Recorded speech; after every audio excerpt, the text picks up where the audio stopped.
Random Rick Reviews. Hey guys, welcome back to the channel, and today I want to talk about the game called Tales of Kenzera ZAU. So it came out last year, it just hit Game Pass, so I didn't know. I thought it was a newer game. Threw it in, checked it out, thought it was a third-person game for some reason. It's not. It's a 2D Metrovania platformer, which is fine. I do like some of those games. Like I like Slain, like Vogar, and a couple others. I do like that type of game. This game I played just over an hour. It felt like 2 hours, which is not a good thing in my opinion. You start the game, it's a game kind of about dealing with grief. Very good voice acting, very good graphics. It looks very nice, very cool colors. The world pops very well. You are pretty zoomed out, your character's pretty small. So started playing the game. It's your standard platforming stuff, double jumps and dashes and ducks and stuff like that. The thing is, it's weird to see a game do everything right but not have much fun while you play it. And the main thing for me, the drawback, was combat, which is also odd because in this game you have some decent options for your combat. You have two masks for your shaman, a moon and a sun that does different things. The moon has a projectile and can like freeze the water. I want you upgrade it a little bit. So it does cool stuff like that. Also has a closer melee attack and like a super, almost like a proton cannon blast. Then the sun mask is your melee, a little bit of like range, and he has like a super tornado. It does like a fire tornado, which is very cool. So those are all cool things, right? They sound cool, and the supers do look cool. But when you're in combat, it's kind of hard to see the hit detection on your enemies. The camera is pretty far out. You got to decide, I guess, is the moon or the sun mask the best thing for the enemies. You switch on the fly, so it's very easy to do, so that's not too big a deal. It just really will throw a lot of enemies there at once, just to be, in my opinion, kind of, it makes it tedious because it's hard to see, like, okay, do I hit this guy, and then now, did he knock back or not? Do I need to move like this much closer? And it got kind of old very quickly. Again, it's weird, they do everything right. Even with a projectile, you can hold the trigger down so you're stationary and you can aim. So it's all well thought out. I just wasn't having fun like fighting enemies. And that's one of the things I like about games, it's kind of, not necessarily, it doesn't have to be like Dark Souls, I don't like stuff like that, but one, I want to be able to get through the common enemies very quickly. I don't need to fight them, and they will lock off, like, it'll like, okay, like here's the waterfall, you can't get past it until you defeat all the enemies in this area, which can be annoying, but that's how a lot of games work, and that's fine. This game looks really good. The platforming is solid, but it felt like everything was a double jump, and I was like, everything doesn't need to be a double jump. It doesn't, you can just have a single jump and run for a while and maybe slide down something, and I'm sure maybe it gets to that. Again, this was an hour and like 17 minutes I played. I got some progression done. I got like a couple runes which let you do extra damage to your attacks. So it has all these things within the game. So maybe it's a very slow start. Let me know in the comments below if you think, hey, maybe go back into it, try to get that third hour in. I don't know. I'm sure it's not a very long game. I just don't feel like I need to play it again. There's other stuff to play. And being bored is one of the worst things you can be in a video game, right? It's like you don't play a video game to be bored, that's for sure. And that's kind of the feeling I was getting to. Like the combat is getting tedious, and early on you'll meet this girl, you scare her, she runs off. Again, you find her, she runs off. Again, you find her, she runs off. Like, okay, stop with that. That's just kind of lengthening your game in a lame way, in my opinion. It is free. I'm glad I did not buy this game because I think I would have been disappointed. But if you buy it though, maybe I'd force myself to play it more. And it looks like it has some boss battles. If you look in the trailer, some bigger monsters come. The story is told well. Voice acting is good. The game looks good. You blend in a little bit, and like I said, the hit detection with the enemies is my main gripe, and combat being a little bit lame, which it shouldn't be. It's just very odd. So that's my opinion of Tales Kenzera ZAU. We'll show some gameplay here. Let me know in the comments below whether you think this is a great game. Like most people give it very positive reviews. I don't want to give it like super negative, like bad review.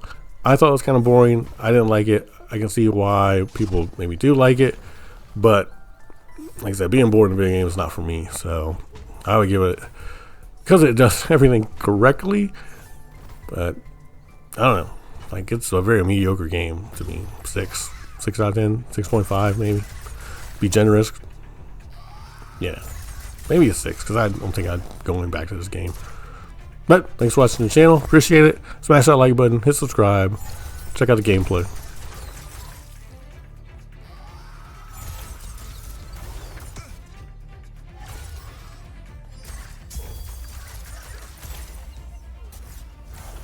Kongamato spirits. When Baba went fishing, he would say if you did not feed them some of your catch, it meant trouble. Boat breakers. Boat breakers? Boat breakers.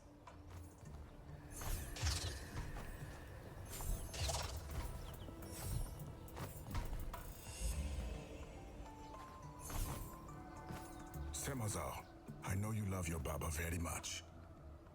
I do. But tell me of your mama. Who was she?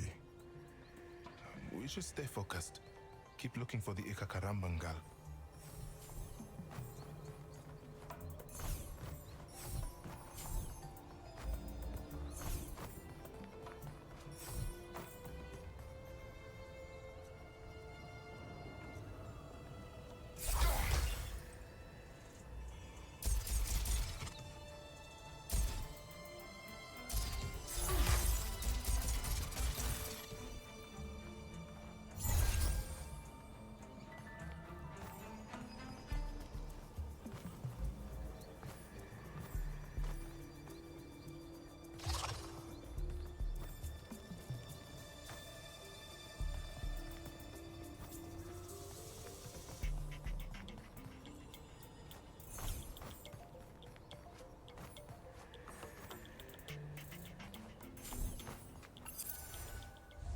This was his duty, his purpose, to heal those wandering souls so malformed by their own devastation.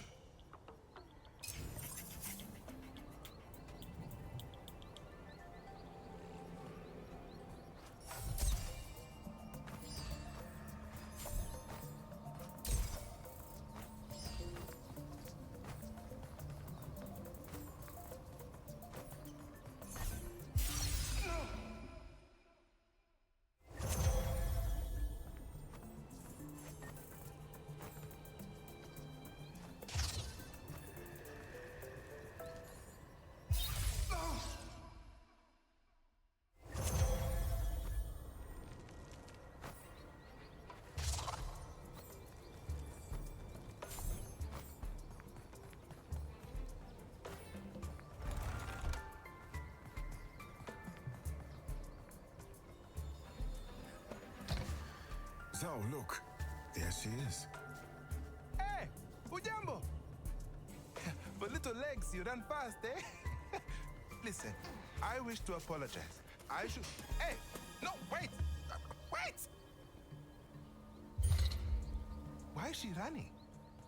Why did you say she had little legs?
Random Rick Reviews.